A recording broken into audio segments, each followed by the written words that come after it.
بسم اللہ الرحمن الرحیم۔ رمضان المبارک اللہ تعالیٰ کی نعمتوں میں سے ایک نعمت ہے۔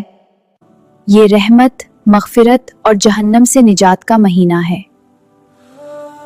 نبی کریم صلی اللہ علیہ وسلم نے فرمایا، جب رمضان آتا ہے تو جنت کے دروازے کھول دیے جاتے ہیں، جہنم کے دروازے بند کر دیے جاتے ہیں اور شیاطین کو جکڑ دیا جاتا ہے۔ یہ حدیث ہمیں بتاتی ہے کہ رمضان موقع ہے اپنے گناہوں کی معافی مانگنے کا اور اللہ کے قریب ہونے کا۔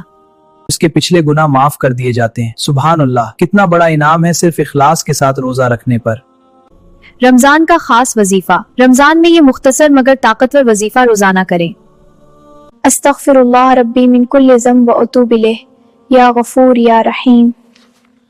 سحری کے وقت 11 مرتبہ درود پاک پڑھیں۔ یہ معمول انشاءاللہ رزق میں برکت، گناہوں کی معافی اور دل کی سکون کا ذریعہ بنے گا۔ رمضان صرف بھوک اور پیاس کا نام نہیں بلکہ اپنے نفس کی اصلاح کا مہینہ ہے، اسے پڑھاؤ۔ آئیں اس رمضان کو اپنی زندگی کا بہترین رمضان بنائیں۔ اللہ تعالی ہمیں عمل کی توفیق عطا فرمائے، آمین۔